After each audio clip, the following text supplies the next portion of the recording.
Hello everyone, welcome back to my channel. My name is Lainey. Thank you so much for stopping by. In today's video, I'm going to be doing my May and June empties, so if you're interested in seeing that, then just keep on watching. Before I get into that though, if you're new here, please remember to hit that subscribe button so you never miss another video from me. Alright you guys, so I did this a little bit backwards, but I filmed my haul first and then now I'm doing my empties, and that was because there was a spider in my empties bin and I didn't want to touch my empties bin because there's a spider in it. So I'm doing it now. This is my May and June empties, like I said, and we're just gonna get right into it. I have separated everything by categories. Usually I don't do that. Let me know if you like that down below or if you don't care. But I guess let's start off with skincare because there's only two things. Oh, I should mention, since then I have moved and also went on vacation. So I know I didn't bring any of my sample packets that I finished up with me from my vacation, and then I might have missed a handful of things in the move. I did move some of my empties. I might have missed one or two.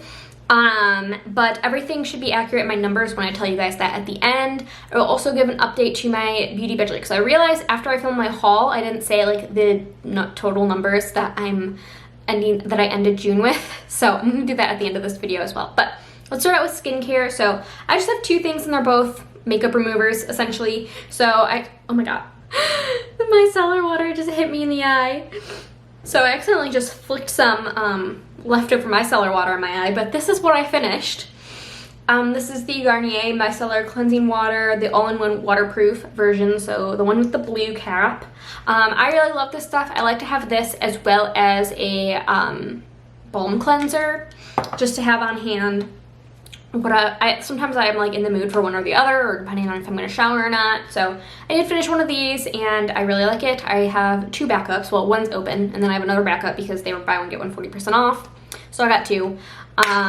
But yeah, I used this up. Nothing else to say. It's good. Next, I finished up probably my favorite cleansing balm. This is the e.l.f. Holy Hydration Makeup Melting Cleansing Balm. It is all done. I already have another one open that's probably halfway used. I think I finished this pretty soon after my last empties video. I really like this. It's really good. I would repurchase it. I already have many times. I am interested in trying the Shop Missy cleansing balm, but right now I'm happy with this. Not planning on making a Shop Missy order anytime soon, so whenever I do, I'll probably add that in if it's in stock. But yeah, I finished this one up, and I highly recommend it if you're looking for something on the cheaper side, but also more accessible than having to buy it online. So it's a pretty good one. Next I have, let's do body care and one miscellaneous thing. So I did save this foil packet. This is the Sigmagic Brush Shampoo.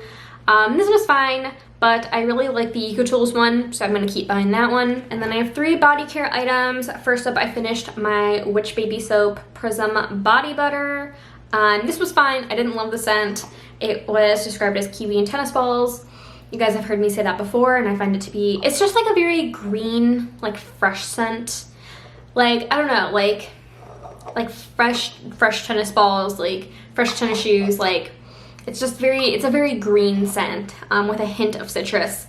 And it was fine. I'm glad I had the travel size. I bought it because it was on sale and I was intrigued by the scent description. But yeah, I finished this up. And then I used up the Menagerie Nostalgia Bath Whip.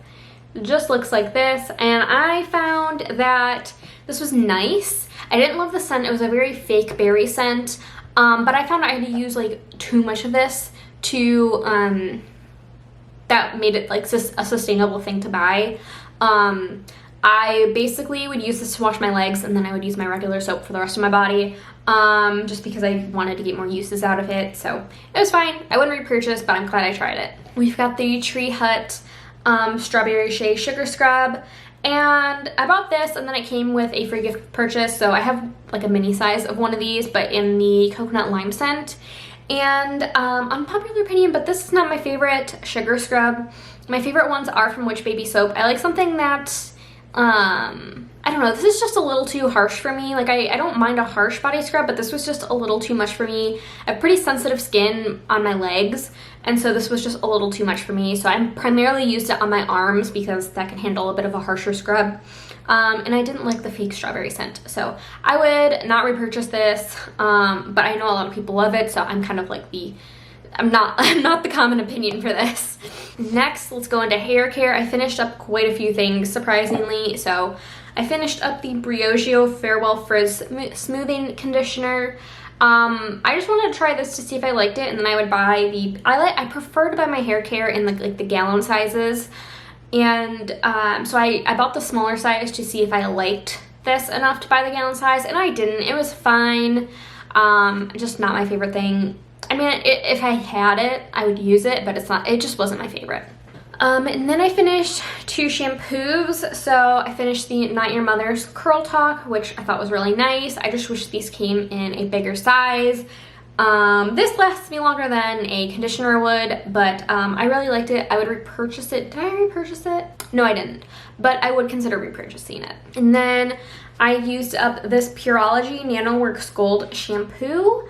I did receive this from Influencer a while ago. They don't know who I am. I just did a review for it.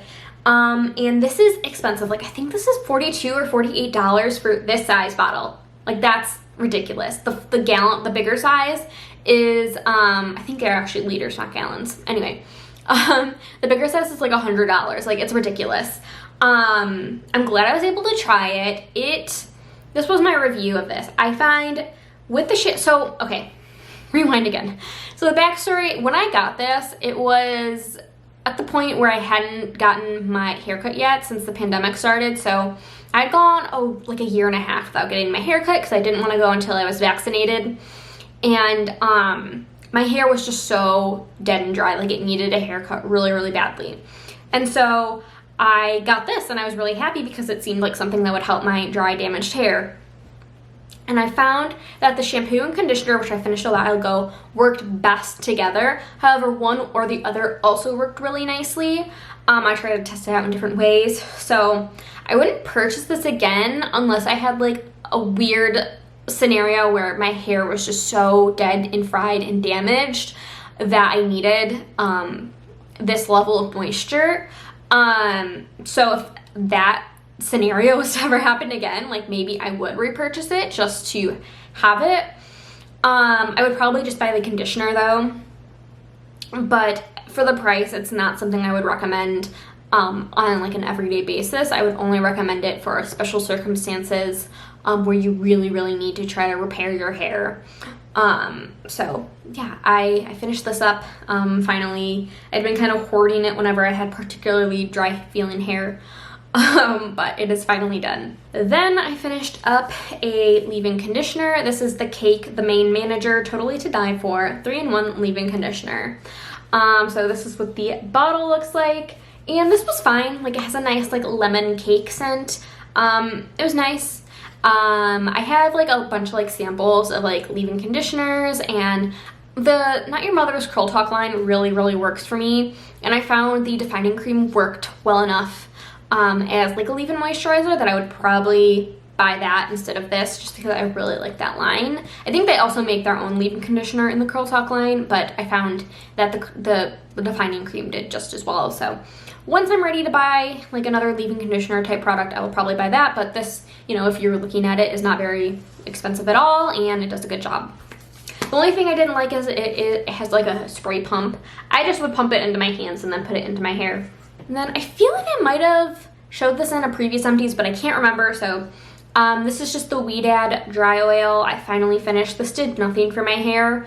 It was basically just spraying stuff in my hair to spray stuff in my hair, like kind of like a masculine, like if you think like walking by the Hollister or Abercrombie & Fitch store at the mall, like that's what it smelled like. Next up, surprisingly, I have a dry shampoo. This is the Batiste Dry Shampoo Original Classic Clean.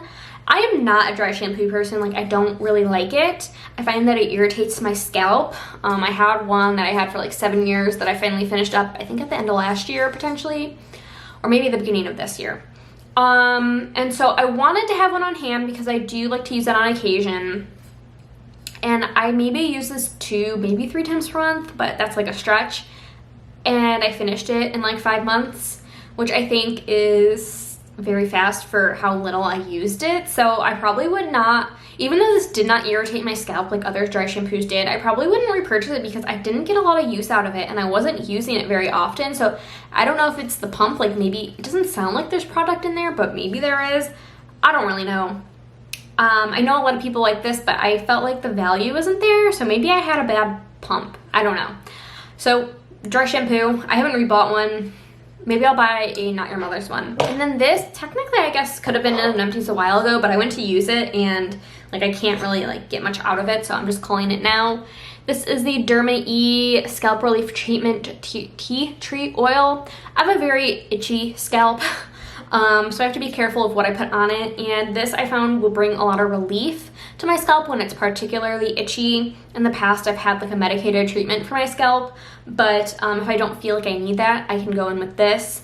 It's kind of cooling on the skin or the scalp, and so if you do have an irritated scalp, I would recommend this stuff. I found it at Ulta and I feel like it helped a lot. You just kind of put it in the pump and then you just kind of like part your hair in different ways and like drop it in and then kind of rub it in, and I felt like it helped pretty good. So I would recommend this if you are in the market for something like that. And now to the fun stuff, the makeup. So I do have one declutter, and that's because it exploded on me again. I bought like 4 or 5 of these things, and every time this happens, and it's really freaking annoying. I want to buy the Fear Pixie Epoxy, but I haven't yet because every time I go to buy it, they don't have PayPal or anything on their website, or like Apple Pay or anything. So I just haven't been by my purse when I'm trying to buy it, and I haven't gotten up to go get my card to buy it because I don't have it memorized, because I usually just use PayPal if I'm buying online. So I do want to buy the Fear Pixie Epoxy. I'm also interested in trying the Pastel Roses version of a glitter primer. I really want to try them. They've been on my wish list for so long. I think I'm probably going to buy closer to the end of the year, like maybe Black Friday time, but I do want to try their version of glitter glue. I've heard pretty good things about that one as well. So this is the declutter. This is really annoying. I finished up a mascara. This is the e.l.f. Big Mood Mascara. Mascaras do not count towards my like beauty bank just because I typically buy them one in, one out. I do have 2 minis, and that was just, I got a gift with purchase, and I got one as a like birthday gift from Sephora. But I'm not like going out and buying a bunch of mascaras, so I don't feel the need to allow this to count in my beauty bank. I'm not gonna buy a new one until I finish up, you know, the large size one that, or the regular size one that I have open now, as well as one of the minis. So not something I'm counting towards my beauty bank. I really like this, the first tube I had, but the second 2 tubes I found that it flaked on me. So I would not, maybe I would repurchase it again and see, because the first one I bought was just a single, and then I bought the 2-pack, so I don't know. I know sometimes like brands are weird like that. Like I know that was like a thing with the Real Techniques sponges. Like I think the 2-pack was different from the like singular pack.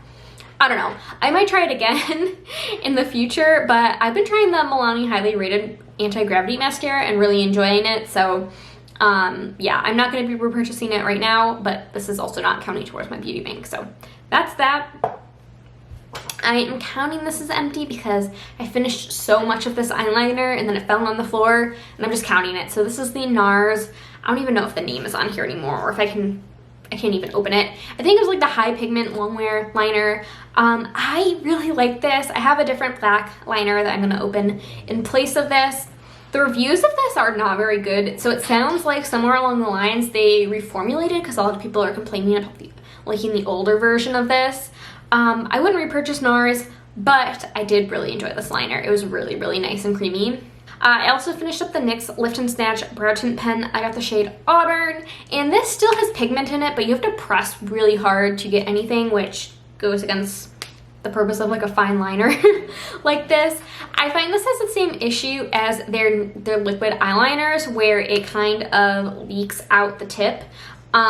So I wouldn't repurchase this. I'm just like a very low maintenance brow person. Like I went through a brow journey. I was trying to like make my brows look super nice, and I just realized I'm fine with just doing eyebrow gel and going, or just using like a powder shadow and just being on my way. Like I'm not into like the perfectly sculpted brow or anything like that, so not something I would repurchase, but another point in my beauty bank. And then I finished up a Pat McGrath lip gloss. This is in the shade Flesh 6. And this was nice, but I didn't love it. I'm gonna start talking fast because my battery's gonna die. I did not like this.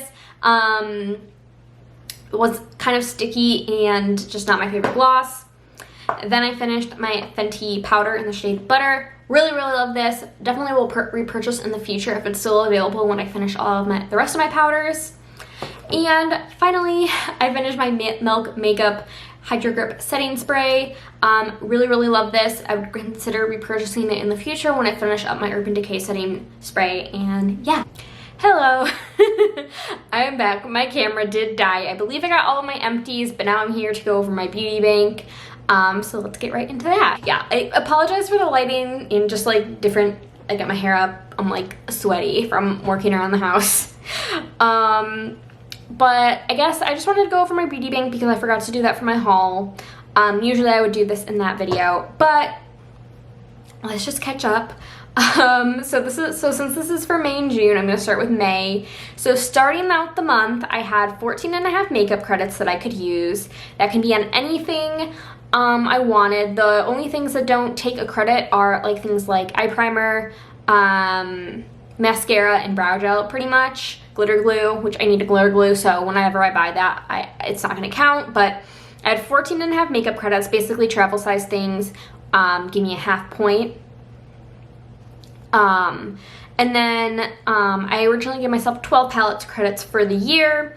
And so at the beginning of May, I had 7 left with one of those pending because I had bought, at that point, 15 single shadows, so 5 more would have taken a palette credit. So I technically had 7 palette credits, but one of those were pending. And then in May, I used 5 credits, so 5 makeup credits and 14 single shadow credits. That was, I believe, between the Terra Moons and the ColourPop single shadows. And like potted shadows do not count towards like the palette credits. Those are just like an individual item. So I used 5. I had 14 single shadows I bought. And I earned 2 credits back in May, which left me with 11.5 makeup credits, 6 palette credits with one of those pending with the purchase of 9 more single shadows. So that's where I was at the beginning of June. And then in June, I used 5 makeup credits and no eyeshadow credits, which is good.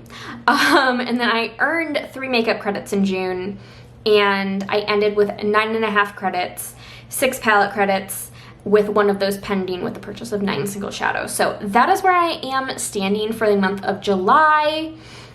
Stay tuned for my July haul and empties to see how I do this month. It's really going to depend on what's released. I'm patiently waiting for the Cleona expansion. I think I mentioned in one of my videos, Davina's coming out with a release. We'll see what's released, but what I am happy about is that we are 6 months into the year, and I still have 6 palette credits remaining. Granted, one of those is pending, but I feel pretty good with where I'm at regarding that. And I think, especially when I do purchase from Cleona, I think that'll be like my last big eyeshadow purchase for a while because I'm going to want to save makeup or eyeshadow credits for Black Friday. I have been thinking about ways I might want to allow myself to earn more palette credits back. I have decluttered a few palettes this year, but I decided that that would not gain me any credits. But I was thinking of doing something with the number of eyeshadow pans I hit, or something that would earn me back palette credits. I'm not really sure how I want to go about that, but I think I will start thinking about that closer when like my palette credit is pending a little bit more. Or maybe I just let myself go into the negative and figure out how I want to crawl out of that. I don't know. Lots of ideas. We'll see. I mean, hopefully I don't need to do that at all, right? But anyway, I'm rambling now. So I hope you enjoyed this video. Let me know how your empties went this month, or how your recent empties have been going. As always, thank you so much for watching. Please remember to like and subscribe. Leave a comment if you like down below, and I will see you guys in my next video. Bye!